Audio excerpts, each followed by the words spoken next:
bring in Florida Republican Senator Marco Rubio. He's a member of the Senate Foreign Relations Committee. Senator, good morning to you. Good morning. Hey, good morning. I see Brian still has the best agent. How many days off does this guy have in his contract? I mean, right? Come on. Plenty. I got to hire that guy. He's on assignment. He's always working. Okay. So, Senator, I'm sure you've heard those stories. You've seen the videos where it appears like Putin's hands are shaking and he's got to grab a chair and stuff like that. What are you being told about the Russian leader's health? Well, I mean, I haven't been told anything I can share with you other than some pretty obvious observations. The guy's older, right? Second, the war is not going well. I mean, the reality of it is they've probably lost more soldiers. They've probably lost 2 times as many soldiers already than they lost in Afghanistan the entire time of the Afghanistan invasion during the Soviet Union. Probably degraded their military forces by 20 or 30%. They've had high failure rates. Remember all that money they spent on the military? Their missiles have misfired. Some of them never went off. Some of them hit the wrong target.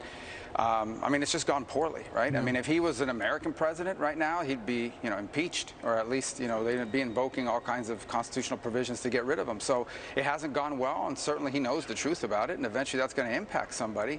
I do think his risk calculus is what's different, and that's what we should. I don't think he's like the way we would describe insane in the normal sense. I think this is a guy who feels like he's got everything to gain at this point, and losing a war would oust him from power, which is something he can never allow to happen.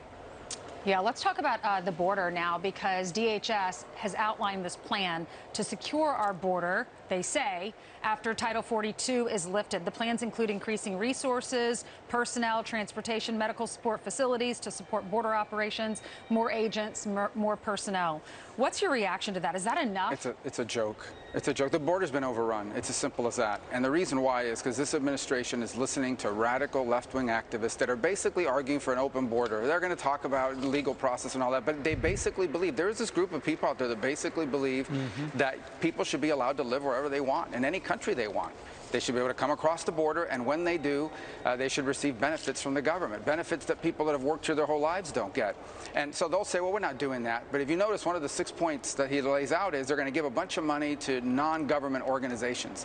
What do those non-government organizations do? They buy people plane tickets, they give them cash assistance, they give them, in essence, you're just transferring government money into the hands of a non-government entity so they can give benefits to people. But we have an overrun border, and we are luring people to come here. Let me just say this thing. This is not about immigration. We admit 1 million people a year into this country who get green cards. That's the most generous immigration program on the planet, and we've done that for decades. This is about an overrun border where people and drugs, fentanyl, is flowing into our cities, flooding into our cities, and this administration is encouraging it. They don't want to do anything about it. And the last point about the border guards, it wasn't that long ago they were telling us border guards were whipping people. Remember that? The President of the United States. Well, of course, that turned out not to be true. Where's the apology? Who wants to be a border agent right now, knowing the President, if something goes wrong, is going to come after you or say you don't work for them, like they did about the gentleman that lost his life in Texas? Yeah, and Senator, they barely acknowledge what happened to that Texas National Guard member, instead saying he's a state employee, about as callous as you can imagine. Absolutely. I've got one more question for you, though, as well, Senator, I guess on behalf of Brian Kilmeade. You have an op-ed at foxbusiness.com, and the title is China's COVID lockdowns will create a new supply chain crisis. We're feeling the pinch on inflation.